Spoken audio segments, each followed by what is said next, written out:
seminario de estudiantes de ciencias. Hoy martes 19 de julio de 2022. A continuación, Guido Samuel Tapia Riera, de la carrera de Matemática, Escuela de Ciencias, Matemáticas y Computacionales, Universidad Yachai-Tec, San Miguel de Urcuquí, Ecuador. El título: Más allá de utilidades idénticas, funciones de utilidad, comprador y asignaciones justas. Bienvenido, Guido. Buenas tardes, doctor Álvarez. Doctor Boris, buenas tardes, ¿cómo están? Buenas tardes a todos. ¿Cómo está, ¿Sí Guido? me pueden Buenas escuchar tardes. bien?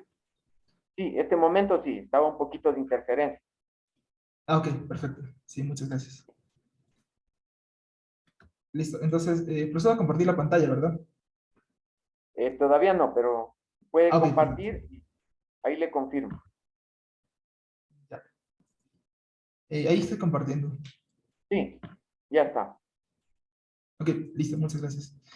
Buenas tardes con todos, espero se encuentren muy bien. Como dijo el doctor Boris Álvarez, mi nombre es Guido Tapia, soy estudiante de matemática de la Universidad de Yachai-Tec y esta tarde les vengo a presentar un trabajo que hemos realizado con los profesores Franklin Camacho de Yachai-Tec, el profesor Rigoberto Fonseca de Yachai-Tec y el profesor Ramón Pino del Centro de Investigación Informática de Lens de la Universidad de Troyes en Francia.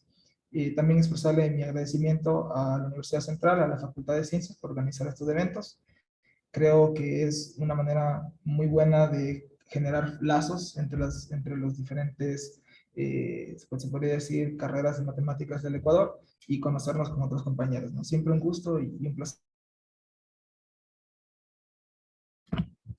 Bueno, el día de hoy yo les traje el siguiente outline. Primero vamos a hablar un poquito de los preliminares, vamos a hablar de la formulación que tuvimos del problema, los resultados, algunas conclusiones y algunos agradecimientos. Bien, entonces, básicamente mi charla va a estar basada en un tema particular de teoría de juegos, que es la asignación de recursos.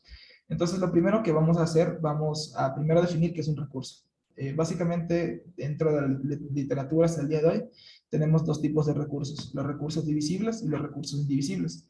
Básicamente nosotros podemos pensar en los recursos divisibles como aquellos en los que se pueden partir. Por ejemplo, un pastel, ¿no? Entonces, cuando uno se compra un pastel, asumiendo que hay más de una persona que se lo va a comer, usualmente se lo parte, ¿no? Mientras que los recursos indivisibles, nosotros podemos pensar en recursos que el momento que nosotros los separamos, pierden su valor. Esto podría ser, por ejemplo, un libro, ¿no? No tiene mucho sentido coger un libro y, no sé, partirlo en 8 pedazos y entregar un pedazo de libro, como que no tiene mucho sentido. Entonces, nosotros, nuestro trabajo lo desarrollamos en bienes indivisibles. Para bienes divisibles hay muchísimas cosas hechas, en cambio que para bienes indivisibles hay mucho por hacer. Bien, entonces, la primera pregunta dentro de esta área es ¿cómo asignar los recursos? ¿No? Entonces, aparentemente no es una pregunta tan complicada, se podría decirlo, es relativamente sencilla y podemos ver eso en la siguiente gráfica, ¿no? Tenemos un perrito, un gato, la casa de un perro y la casa de un gato, entonces nos podemos preguntar ¿cómo asignamos estos dos recursos a estos dos agentes? La asignación natural, perdón, sería entregarle la casa del perro al perro y la casa del gato al gato, ¿no? Pero sabemos que en la vida diaria esto usualmente no pasa en los escenarios perfectos, ¿no? Siempre tenemos cositas que por ahí nos descuadran un poco las cosas y bueno, tenemos que, la matemática siempre está al servicio de eso, ¿no? Tratar de modelar cosas que son complicadas de resolver de una manera fácil. Entonces, si nosotros cambiamos el problema anterior un poquito, le cambiamos los agentes. Ahora ya no tenemos el perro y el gato, ahora tenemos un loro y un conejo. Y tenemos los mismos recursos, una casa de un perro y una casa de un gato. Entonces, aquí sería un poco complicado decidir si darle la casa del perro al conejo, la casa del perro al loro o viceversa, ¿no? Entonces, la asignación de recursos intenta resolver este tipo de problemas. Cuando no se tienen escenarios ideales, cuando hay muchas cosas que no están claras de por medio, entonces salta a la luz la asignación de recursos, intenta resolverlo de una forma matemática muy bonita y que todo el mundo quede contento, se podría decirlo.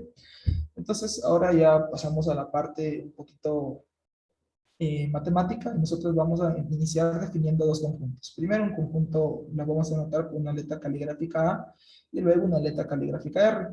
A la letra caligráfica A la vamos a anotar como nuestro conjunto de agentes, el cual va a venir dado desde 1 hasta n, y a la letra caligráfica R la vamos a anotar como nuestro conjunto de recursos, la cual va a venir desde R sub 1 hasta R sub m. Luego nosotros vamos a definir qué es una asignación. Y básicamente una asignación la podemos ver como una función que va del conjunto de recursos hacia el conjunto de agentes, donde para cada uno de los recursos nosotros tenemos que este le es entregado a un agente.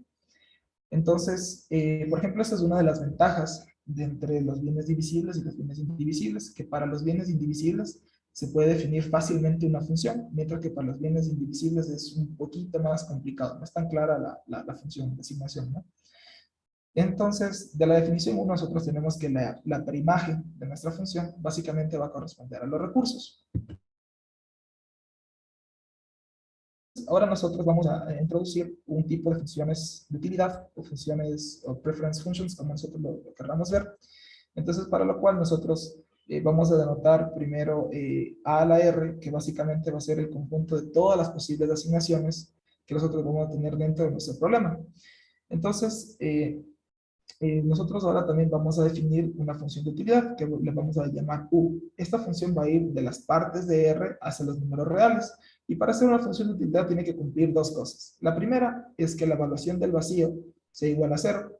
Y segundo, que para cada elemento de partes de R, tal que sea diferente de vacío, nosotros tenemos que básicamente la evaluación de este paquete va a venir dada por los singletons que conforman este paquete. Entonces, nuestra interpretación para estas funciones de utilidad va a ser que, por ejemplo, tomamos un elemento de partes de R y un agente, y nosotros definimos U sub I de R y esto es igual a K. Entonces, nosotros interpretamos este valor K como la evaluación que el agente I le da al paquete R, o de otra manera, la preferencia con la cual I quiere a R, ¿no? Entonces también nosotros vamos a definir escenarios aditivos y para un escenario aditivo básicamente cada uno de los agentes tiene que tener asociada una función de utilidad aditiva. Para nuestro caso en particular, lo primero que hicimos fue definir unas nuevas funciones de utilidad, a las cuales nosotros la llamamos las funciones de utilidad generalizadas, que las vamos a llamar como las funciones G binarias para acortar un poquito la notación, ¿no?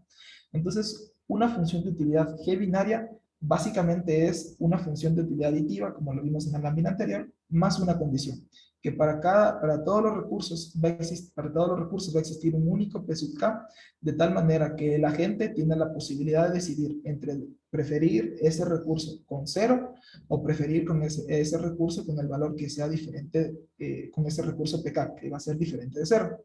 Entonces, aquí vale señalar una distinción bien importante. La primera es que si ese recurso PK es mayor que 0, nosotros vamos a interpretar ese recurso como un bien. Y si ese recurso PK ese número PK es menor que 0, nosotros vamos a interpretar este recurso eh, como una tarea. ¿Ok? Entonces, al igual que el caso anterior, nosotros tenemos escenarios G binarios, que igual que el caso anterior, para cada escenario G binario, nosotros vamos a pedir que cada uno de los agentes tenga una función G binaria asociada. Luego nosotros, pero estos escenarios los vamos a particularizar un poquito más. Y es decir, que o todos los agentes tienen funciones de utilidad para bienes o todos los agentes tienen funciones de utilidad para los recursos. Es decir, vamos a trabajar solo con recursos o solo con tareas. No vamos a trabajar un caso mixto. Luego nosotros vamos a definir un criterio de optimalidad. Existen algunos otros, pero el más estudiado y se podría decir el que más propiedades tiene o aporta un trabajo es la optimalidad de Pareto, que es del mismo Pareto que definió el equilibrio de Pareto, ¿no? Entonces nosotros vamos a tomar dos asignaciones dentro del mundo de todas las posibles asignaciones, las cuales las vamos a llamar F y G, y vamos a decir que F es Pareto dominada por G, si para todos los agentes, nosotros vemos que lo que la gente recibió a través de la asignación G es mayor que lo que la gente recibió a través de la asignación F. Y va a existir un recurso donde esta desigualdad sea estricta. Entonces, en ese caso, F es Pareto dominada por G. Y nosotros decimos que la asignación G es Pareto óptima si no existe, si no es dominada por ninguna otra asignación. ¿Okay? Luego nosotros vamos a definir lo que son los criterios de justicia. Entonces, para los criterios de justicia nosotros nos vamos a extender un poquito porque son varios y son muy importantes y dentro de nuestro trabajo nosotros pudimos obtener cada uno de ellos, algunos un poco con casos más particulares que otros, pero al final del día se obtuvo. Bueno, asimismo tomamos una asignación dentro del mundo de todas las posibles asignaciones y nosotros tomamos dos agentes y decimos que esta asignación es libre de envidias y para todos los agentes nosotros tenemos que lo que recibió I medido a través de su función de utilidad va a ser mayor o igual que lo que recibió J medido a través de la función de utilidad de I. Lo que nos quiere decir esto es que el agente I compara lo que él recibió con lo que otro agente recibió, pero a través de los ojos de él, ¿no? Y a través de los ojos de él significa, en este caso, utilizar su función de utilidad. Esta se podría decir que es como el santo grial de las propiedades de justicia, ¿no? EF, porque se podría contar con los dedos de una mano los trabajos que se obtienen propiedades EF, ya que es muy difícil. Y un ejemplo de eso puede ser, imaginémonos que tenemos como agentes a dos niños y como recurso un chocolate. Si el chocolate le es asignado al agente A, al niño A, el niño B no está satisfecho. Y si el chocolate le es satisfecho, entonces, asumiendo que el chocolate es indivisible, ¿no? No se lo puede partir. Entonces, notamos que aquí es muy complicado encontrar EF para un caso chiquito, entonces, extendiéndolo esto es aún más complicado. Es por esa razón que desde el año 2014 se ha venido tratando de relajar un poquito más esta propiedad y eso ha dado fruto a otros criterios de justicia. La siguiente propiedad que se tiene es EFX0. EFX0 para bienes.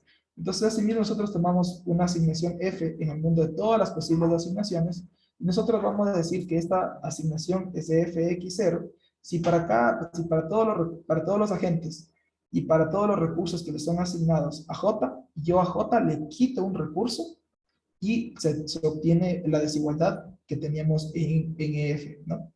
Entonces, para el caso de Shorts, funciona básicamente parecido, solo que ahora nosotros ya no le vamos a quitar a J, porque en el caso de Good, recordemos que las relaciones son positivas, entonces le quitamos al agente al cual I tenía envidia.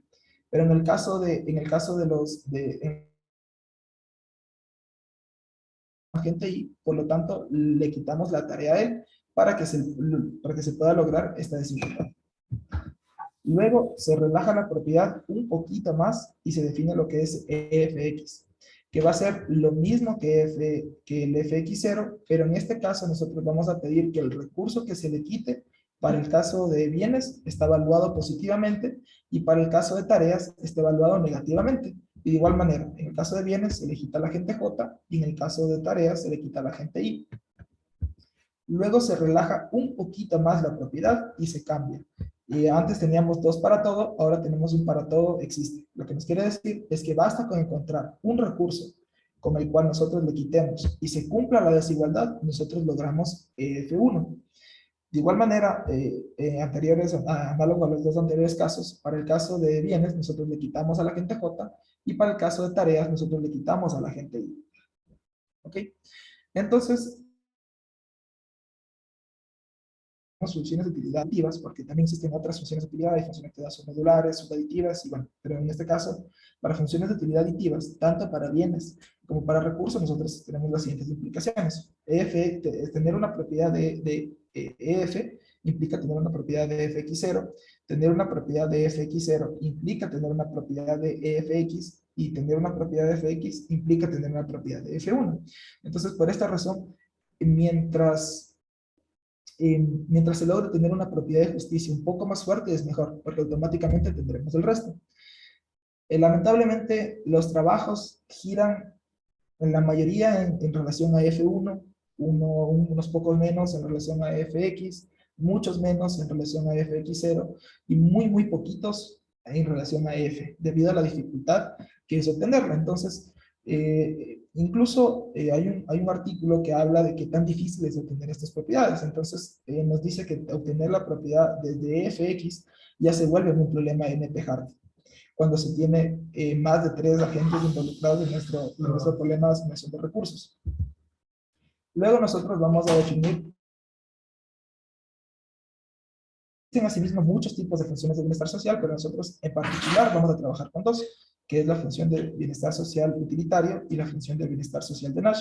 La función social, la función de bienestar social utilitario se va a definir como la sumatoria de las utilidades que los agentes recibieron, perdón, que de las utilidades de los recursos que los agentes recibieron a través de una asignación F, mientras que el bienestar social de Nash se va a definir como la productoria de las utilidades que los agentes recibieron, perdón, de las utilidades, de los recursos que los agentes recibieron a través de la asignación F. ¿Ok? Entonces, estas dos propiedades son muy ajenas en ciertos escenarios, porque tener una no implica tener la otra. Bueno, una diferencia claramente está en que una es una sumatoria, la otra es otra productoria, ¿no? Entonces, pero en general es muy difícil establecer una relación. En nuestro trabajo, nosotros establecimos una relación clara y logramos capturar a las funciones, a las funciones que maximizan el bienestar social de Nash dentro de las funciones que maximizan el bienestar social utilitario. Y esto es muy bueno porque nos da material para seguir trabajando a futuro. Encontrar un valor que se aproxime al bienestar social de Nash, porque computar el bienestar social de Nash es un problema NP-hard, entonces ya sabemos que eso ahí no se va a poder obtener muy fácilmente, pero las aproximaciones son problemas un poquito más relajados y existen algoritmos de aproximación los cuales nos van a permitir tratar de acercarnos lo máximo posible. Bien, y para finalizar la parte de preliminares, me gustaría introducir un teorema súper importante y que, bueno, salió en el año 2019 y que a partir de ese momento la mayoría de trabajos de asignación de recursos lo citan, porque establece una relación muy directa entre una función de bienestar social, propiedades de justicia y eficiencia. El teorema fue demostrado por Inos Karanagis y nos dice que bajo escenarios aditivos para bienes, cada asignación que maximiza el bienestar social utilitario, esta es EF1 y Pareto optimal. Entonces, lo importante de acá está en que antes de este trabajo no se tenía una relación, no se podía establecer una relación clara entre las funciones de utilidad, perdón, entre las funciones de bienestar social y propiedades de eficiencia y justicia. A partir de este trabajo han salido muchos otros más tratando de utilizar otro tipo de funciones de bienestar social y otros tipos de justicias, y hay unas cosas muy interesantes. Un problema también no sé si decirlo problema o una limitación, mejor dicho, de este teorema de acá, es que el teorema es claro para bienes. ¿Y por qué es claro para bienes? Porque recordemos que los bienes todos se evalúan positivamente. Entonces, al final del día, hacer la productoria con el signo no pasa nada, va a seguir siendo un valor positivo. En cambio, o cero. En cambio, cuando se está haciendo para tareas, hay una dificultad al momento, ¿no? Si tenemos un número de agentes par o impar involucrado en el problema, nuestro máximo de Nash puede ser positivo o negativo. Entonces existe esa pequeña incertidumbre y todavía no se ha podido resolverla del todo, ¿no? No se ha llegado a un consenso de cómo tratar el bienestar social de Nash en el caso de tareas. Otra limitación de este teorema es que aparentemente cuando se tiene, supongamos un problema de asignación de recursos, donde tenemos muchos más agentes que recursos, claramente el bienestar social de Nash aquí va a ser cero, por el hecho de que van a existir agentes que no van a recibir recursos, y recordemos que la utilidad de vacío era cero. Entonces, la productoria automáticamente da como resultado igual a cero. Entonces, aparentemente, uno se esperaría, ¿no?, que eso sea un máximo de Nash, pero lastimosamente no es así. Nosotros tenemos que restringir al conjunto más grande de agentes donde el máximo de Nash sea diferente de cero, y vamos a ver que efectivamente dentro de este conjunto se tiene propiedades de eficiencia y justicia como son EF1 y Pareto optimal. Y después, bueno, también hay trabajos posteriores los cuales nos permiten extender no solo el conjunto máximo de agentes, sino extenderlo un poquito más allá y lograr estas mismas propiedades. Bien. Entonces, ahora me gustaría hablar acerca de la formulación de nuestro problema. ¿Cómo nació nuestro trabajo? Básicamente, nuestro trabajo nace de estudiar dos escenarios. Estudiar el primero es el escenario idéntico, que como lo habíamos dicho, nosotros vamos a tener que primero definir una función de utilidad, entonces vamos a definir las funciones de utilidad idénticas, la cual nos dicen que para cualquier recurso que la gente I le da a ese recurso, va a ser igual a la evaluación que la gente J le da a ese recurso.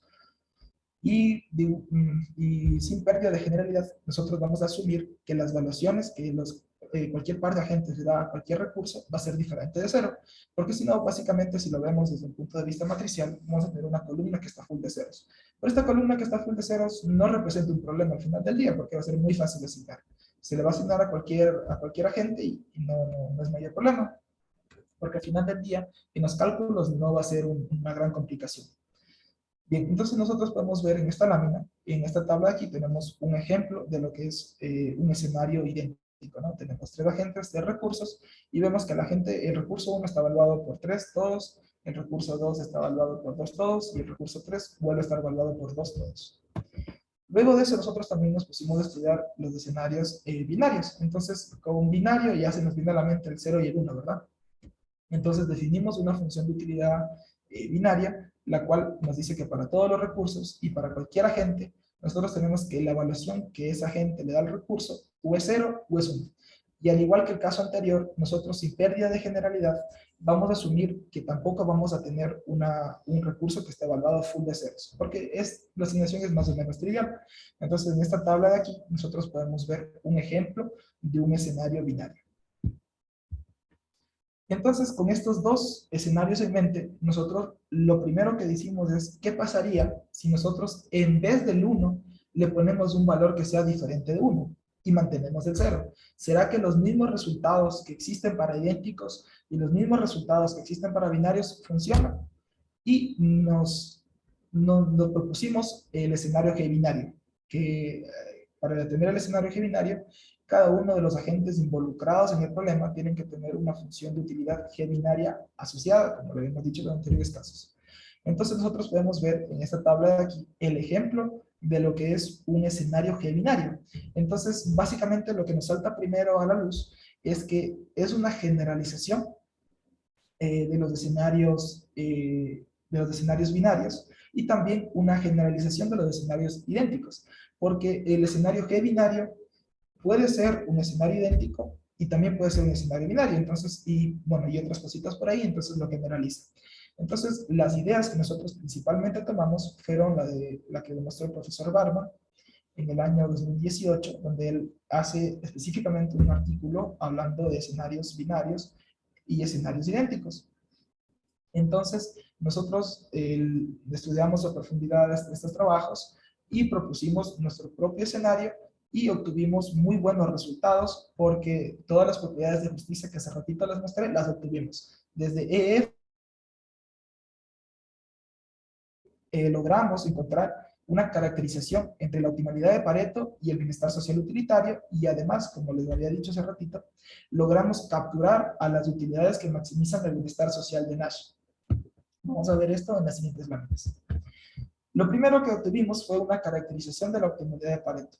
El primer resultado que obtuvimos fue que asumiendo que estamos en un escenario G binario, ya sea para bienes o ya sea para tareas, si nosotros tenemos que si una asignación es Pareto optimal, una asignación es Pareto optimal, sí y solo si esta asignación maximiza el bienestar social utilitario.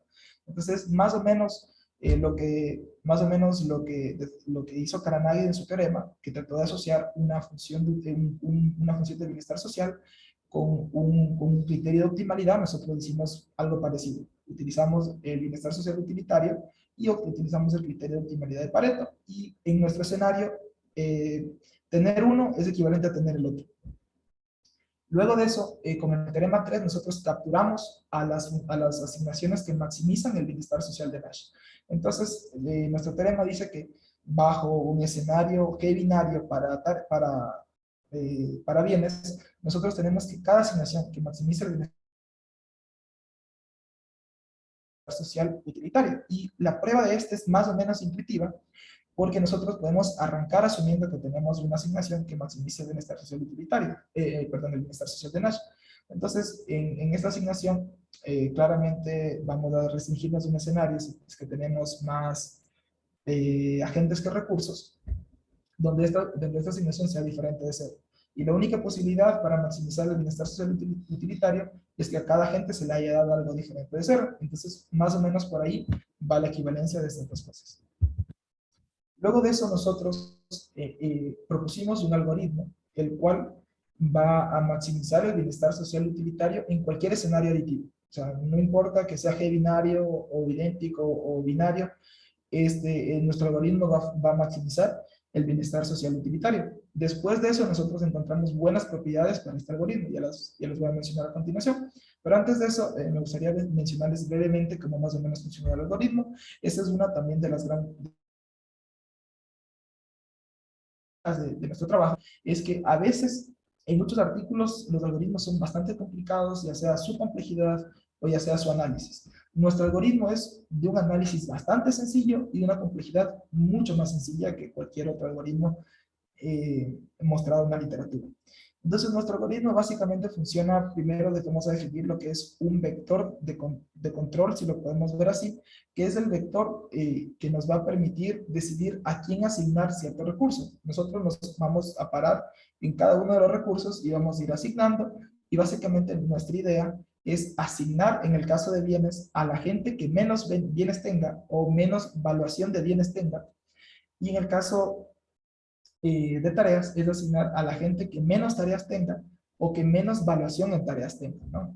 Entonces, y nuestro algoritmo funciona de esa manera, y también cuando existe algún empate, nuestro algoritmo se rompe en orden lexicográfico, es decir, por el teorema del buen orden, siempre va a existir un elemento en el conjunto PK que está definido ahí, entonces siempre se lo vamos a dar al primero en el caso de haber un empate.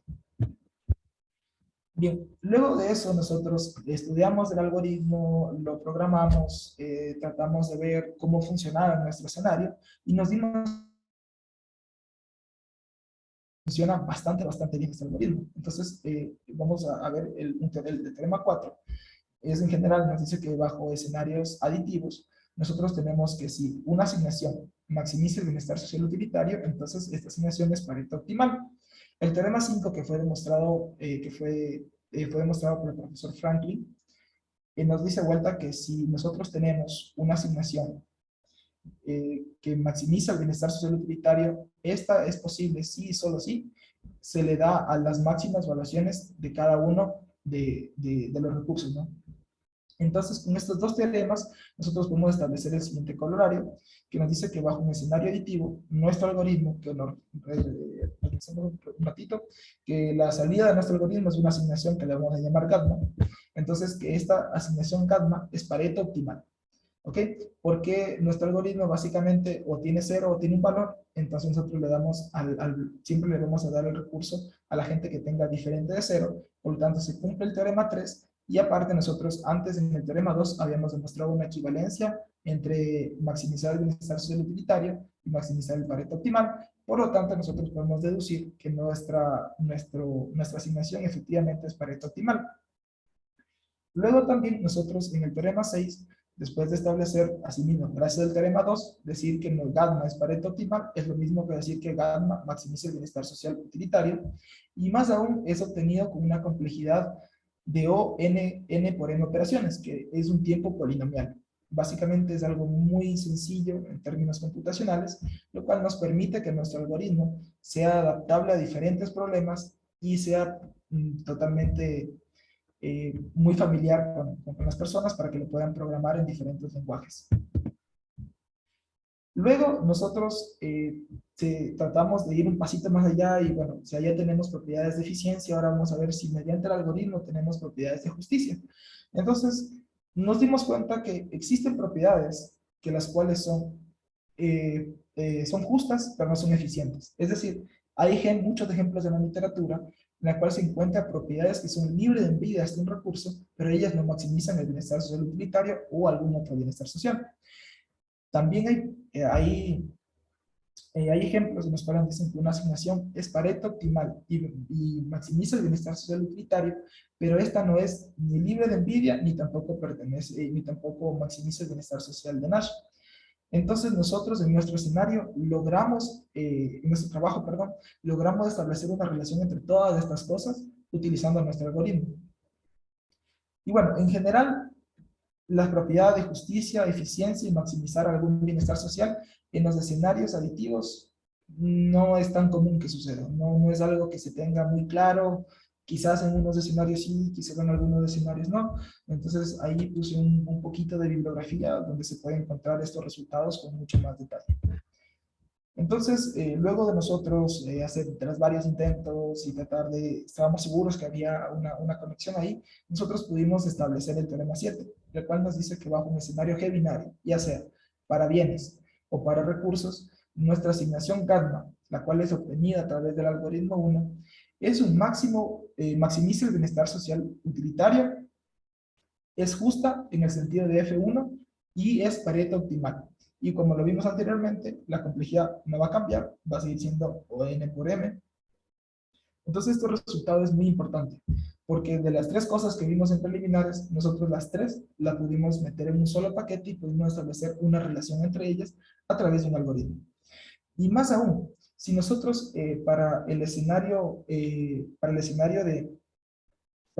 tareas, nosotros tenemos que lo que nos quiere decir esa ecuación que está ahí es que básicamente nosotros tenemos por cada columna un cero, una evaluación de cero y una evaluación diferente de cero. Entonces nosotros podemos asegurar que en ese escenario existe, nuestra gamma es una asignación EF, que es de las propiedades de justicia más complicadas que se puede obtener. Entonces nosotros, eh, asumiendo esta hipótesis, nosotros pudimos probar que en verdad tenemos esta propiedad que es bastante buena, la verdad.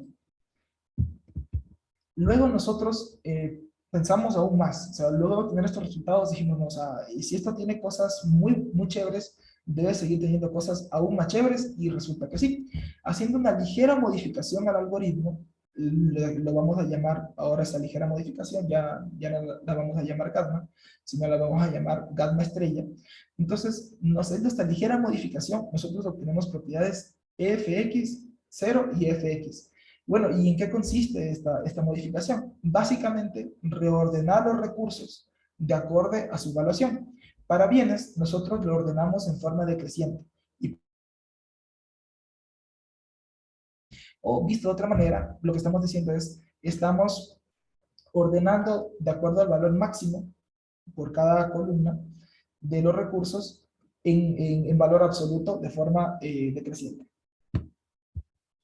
Entonces, haciendo ese reordenamiento, nosotros asumimos un escenario G binario, ya sea para bienes, ya sea para tareas, y nuestra asignación gamma estrella, dada a través del algoritmo 1 con esta ligera modificación, nosotros obtenemos que nuestra gamma estrella maximiza el bienestar social utilitario, es Fx y es Pareto optimal. Aquí la complejidad subió un poquito, porque si se dan cuenta, más antes solo era O, N, M por M, pero este M log M representa simplemente el reordenamiento de los recursos, no se podía evitar, había un precio que pagar, y el precio que pagar era que la complejidad iba a subir un poquito, no tanto, sigue siendo un algoritmo que se computa en tiempo polinomial, pero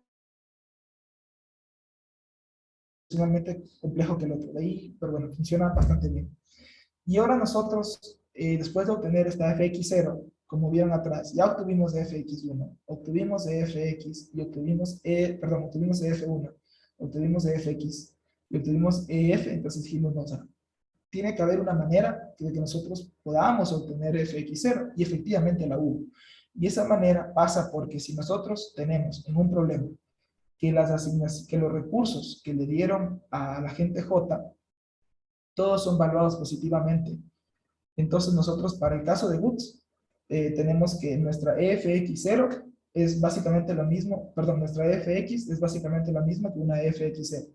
Y para el caso de tareas, si los recursos que le dieron ahí son valuados todos negativamente, entonces nosotros tenemos que para ese caso nuestra EFX para tareas es equivalente a la EFX0 para tareas. Entonces pudimos establecer una relación solo dándonos cuenta de cómo eran las utilidades que la gente IJ recibió, y pudimos obtener FX0. Entonces, básicamente toda esa implicación que pasó hace un poquito atrás las láminas, básicamente nosotros las pudimos obtener en diferentes casos y bueno, pero al final del día todas se obtuvieron. Luego de eso nosotros sí, queríamos seguir generalizando, ¿no? O sea, ya obtuvimos unos resultados y dijimos, no, esto está para más y vamos. Entonces, luego de eso nosotros nos pusimos a estudiar otro escenario, que se llama los escenarios bivaluados o los dos valuados de escenarios, que básicamente lo que nos dice es, para todos los recursos, y perdón, aquí hay un errorcito de tipeo, es solo para un agente J en el conjunto de todos los agentes, pero básicamente lo que nosotros tenemos es que para todos los recursos y para todos los agentes, la evaluación que ese agente I le puede dar a los recursos solo está en un conjunto conformado por dos singletons. O es A o es B, la evaluación. Entonces, básicamente, igual que los anteriores casos, nosotros hicimos pruebas asumiendo que ninguna columna era full de ceros, es decir, para un recurso, todos los agentes no le iban a dar un valor de cero, sino que le iban a dar, al menos uno le tiene que dar un valor diferente. Entonces, nosotros obtuvimos cosas no tan buenas para ese caso. Entonces, esto se puede ver en la siguiente tabla, que básicamente este es un ejemplo de un escenario bivaluado, donde si nosotros podemos ver, se parece bastante a un escenario de cero. Existe un valor, un mínimo, se podría decir, ¿no? Que va a ser diferente de cero. Entonces, esto nos dio pie a nosotros definir una nueva función de utilidad y un nuevo escenario, que lo denominamos el escenario epsilon g binario. El escenario epsilon g binario es básicamente igual. Primero se comienza definiendo una función de utilidad epsilon g binaria, que es una función que va de partes de R a los reales, y vamos a tomar también un epsilon diferente de 0, ¿no? Entonces, lo primero que le pedimos es que esa función sea una función de utilidad aditiva, y lo segundo es que exista un único P sub k para cada uno de los recursos que sea mayor estricto que el epsilon. Y entonces, la utilidad que se le puede dar al recurso RK va a ser o epsilon o va a ser P sub k. Entonces, con esto nosotros básicamente estamos generalizando el caso bivaluado, y nosotros inicialmente pensábamos que todos los resultados que nosotros obtuvimos se podían extenderlo también, y de esa manera generalizar el caso bivaluado. Pero resulta que no son tan amigables o tan chéveres como uno se esperaba, ¿no? Porque primero aquí las asignaciones que maximizan el bienestar social utilitario no están, no, al menos no sabemos si son todas diferentes o si hay una intersección entre ellas, pero en general se podría decir que si una asignación maximiza el bienestar social de Nash, esta no implica que también maximice el bienestar social utilitario. Y esto lo podemos ver aquí. Tenemos el siguiente escenario, que va a ser un epsilon g binario, donde, por ejemplo, nosotros tenemos dos asignaciones, la asignación gamma, que es calculada a través de nuestro algoritmo, y la asignación G. Entonces, nosotros podemos ver que al final del día, el gamma maximiza el bienestar social utilitario, pero no maximiza el Nash. Y G no maximiza el bienestar social utilitario, pero sí maximiza el Nash. Entonces, nuestra primera relación se cayó en este escenario, y algunas otras limitaciones es que nuestro algoritmo que propusimos en este escenario no alcanza propiedades de eficiencia y justicia siempre. En algunos casos sí, en algunos casos no. Todavía no lo tenemos tan claro cuándo sí y cuándo no. Y también es que con otra propiedad de justicia que se llama la propiedad de justicia igualitaria, y tampoco nuestro algoritmo la alcanza, ni en los escenarios G binarios, ni en los escenarios epsilon G binarios. Y bueno, como resumen de nuestros resultados, me pareció chévere ponerles un grafiquito donde nosotros tenemos básicamente todo lo que está en la parte de la izquierda, y idénticos, ya estaba en la literatura. Nosotros introdujimos el G binario y el epsilon G binario, y podemos ver que el G binario, como les había contado, es una generalización del binario y del idéntico, mientras que el epsilon G binario es una generalización del bivaluado. Entonces aquí están marcados todos los resultados que nosotros obtuvimos y los resultados que previamente se obtuvieron. Y vemos que los resultados que se obtuvieron aquí también se mantienen aquí, pero la forma de obtener los resultados es un poquito diferente. Del mismo caso para idénticos. Y bueno, aquí nosotros, nuestra pregunta abierta de nuestro trabajo es si en los escenarios epsilon G binarios se pueden encontrar las mismas propiedades tanto de eficiencia, justicia y maximización de algún bienestar social para este caso. ¿Cómo se podría hacerlo? Quizás podría ser modificando un poco nuestro algoritmo o tal vez tomando otro approach para otro algoritmo que sea totalmente diferente. Aún no estamos tan claros en eso. Es nuestra pregunta abierta. ¿Cómo print en archive? Bueno, ahorita, y también ahí disculpe un poquito, doctor Boris, le cambié un poquito el título porque hace apenas unos días enviamos ya las correcciones. Y bueno, esto es un poquito diferente, esperamos en los próximos días subir ya la versión final al archive. Y bueno, como conclusión final, se podría decir que nosotros vamos, y bueno, esa es otra parte, otras preguntas abiertas que dejamos en este trabajo, y es que existen muchas formas de aproximar el bienestar, el máximo de Nash. Entonces, una de nuestras preguntas es si se podrá aplicar las mismas estrategias que están en la literatura al escenario epsilon G binario o al escenario G binario para tratar de aproximar el Nash. Y también modificar el algoritmo 1 para que sea posible maximizar otros bienestares sociales, otros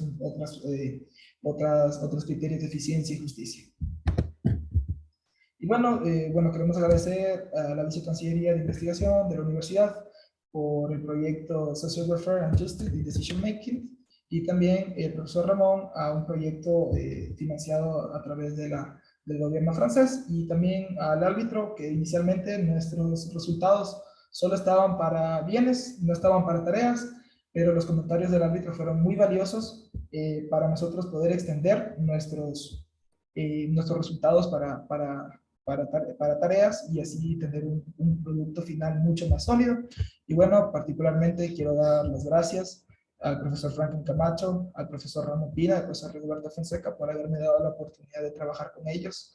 Excelentes científicos, muy buenas personas, y la verdad estoy infinitamente agradecido por la oportunidad de trabajar con ellos en este maravilloso trabajo, valga la redundancia. Y bueno, aquí también en parte de la bibliografía que se utilizó, no está toda, pero bueno, no sé si tienen alguna pregunta o algo por el estilo, estoy encantado de responderlas. Muchas gracias. Un aplauso, por favor. Si tienen preguntas, por favor, comentarios. Bienvenidos.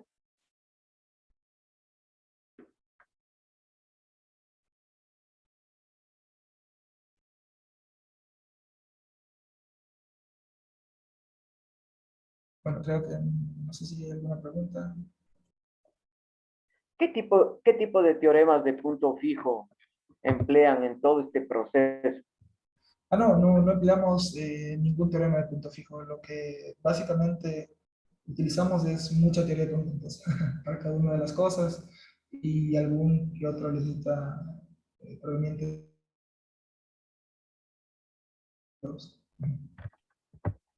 Muy bien. Bueno, muchas gracias, Guido. Muy amable. Muchas gracias, Entonces, doctor Boris, por la oportunidad, muchas y bueno, gracias. muchas gracias a todos por Hacemos escuchar. una pausa hasta la próxima y bienvenido siempre, Guido, ya sabes.